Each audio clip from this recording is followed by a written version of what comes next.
Hey folks, welcome to today's Take Heart. I've got a great verse for us to look at together today, and it's 1 Peter chapter 5, verse 7. Cast all your anxiety on him because he cares for you. I just thought it might be helpful to go through that, maybe just one word at a time. Anxiety, first of all. What Peter's talking about there is he's talking about the stresses, the strains, the burdens, the pressures, those things that rob us of our peace, those things that keep us up at night, those things that eat away at us and they destroy our kind of joy, all of that stuff. Do you have any of that right now? No, me neither. Anxiety. And then it says cast all your anxiety, the word all. So that means the big things and the small things. It means the mountains and the molehills. I can have a tendency to think that, the only stuff I should be giving to God is the really massive stuff where it's incredibly obvious that there's nothing I can do about it. But all the things where it's within my ability to affect, maybe those are the anxieties that I just need to keep to myself and just get on with it. But it's those things that so often grind us down and wear us out. There's that little saying about how it's not the mountain ahead that's going to wear you down, it's the stone in your shoe. It's the, paying the bill at the end of the month. It's the email you've got to reply to. It's what's happening to my kid when they start at school. It's the difficult conversation with the boss at work. It's those everyday things that often just really kind of like, if I can use this horrible image, like a cheese grater on the soul, just kind of like, grind you down. And we're told here that we're to cast all of our anxieties, the big and the small, onto him. The next little bit, onto him. It's great to talk to people. It's actually essential, I think, to talk to people about those things that are causing us anxiety. It's incredibly healthy to do that. But the verse is talking about giving them to him. And ultimately, while we want to give them to other people and share them, a burden shared is a burden halved and all that, there's a lot of truth in that, we're ultimately able to come directly to the throne of heaven and to put them onto God himself. And the verse gives us a reason why we should do that. So cast all your anxiety on him because, and it doesn't go on to say, the reason why is not because he's strong enough to take it, although he clearly is, and something that seems like a crushing weight to us, to him will just be like a little piece of dust in the palm of his hand. But that's not the reason that it gives. Nor does it say cast all your anxiety on him because he's wise enough to handle it, although he undoubtedly is wise enough and he can kind of work a way through a seemingly impenetrable fog. He can sniff out a right path, but that's not the reason. Nor is the reason cast all your anxiety onto him because he's powerful enough to transform any situation, although of course he is. If he can raise Jesus from the grave, he can transform a dead situation that we're experiencing into something full of life. But that's not the reason we're given. Cast all your anxiety on him because he cares for you. That's the reason. And I don't know, but I wonder if the reason lots of us struggle to do what this verse tells us to do is because we doubt that little bit at the end of it, because he cares for you.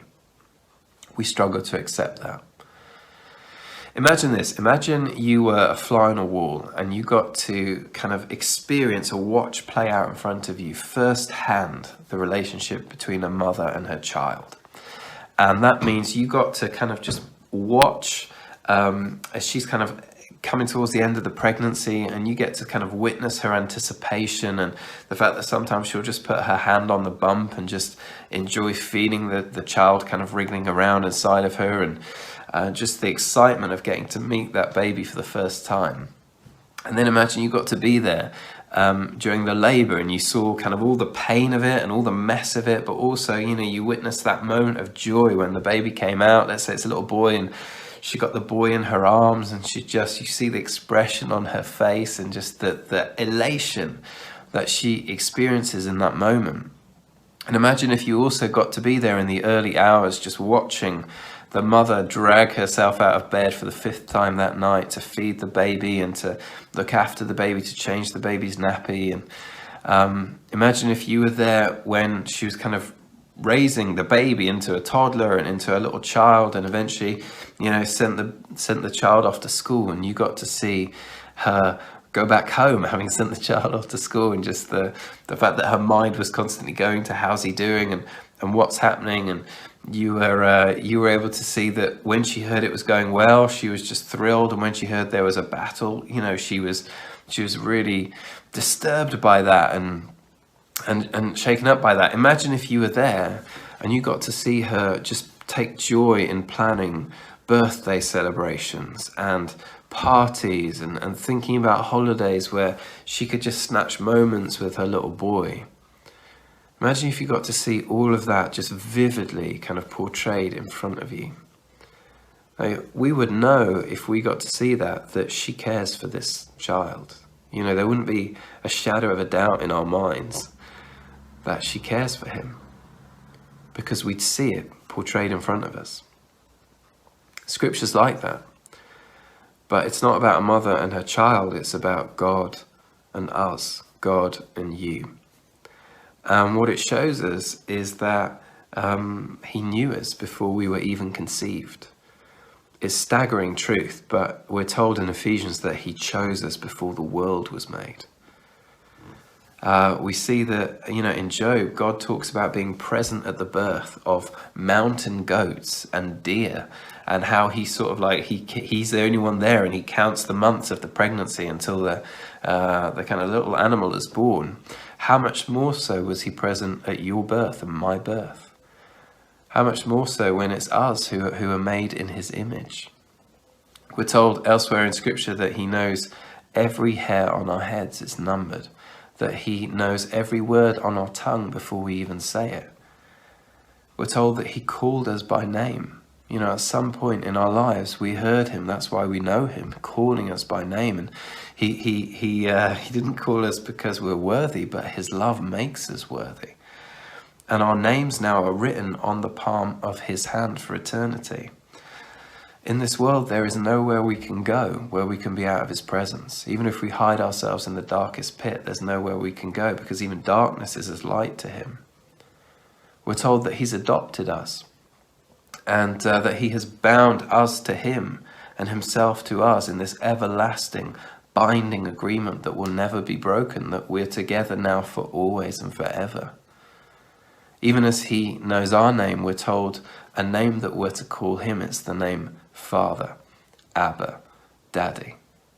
And on top of all of that, we can consider the cross and meditate on the sacrifice that God the Father and God the Son went through, that we might become part of the family.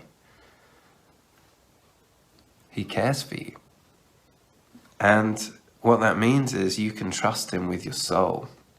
And you can trust him with your body, and you can trust him with your future, and you can trust him with your past, and you can trust him with all your anxiety.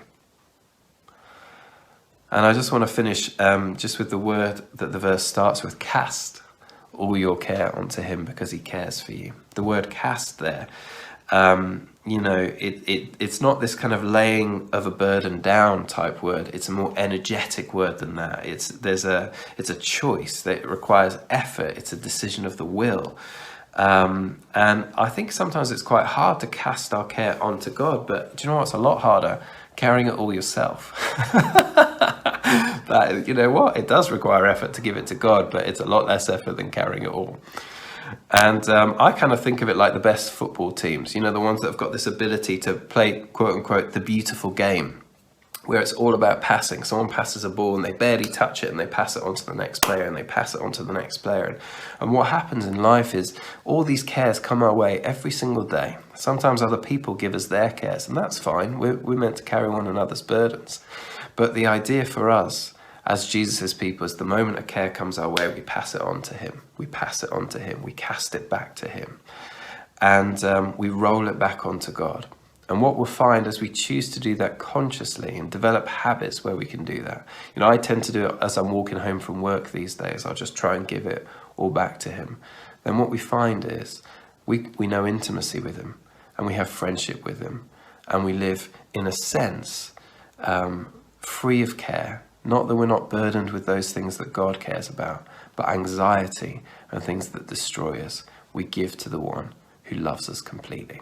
Cast your cares onto him because he cares for you.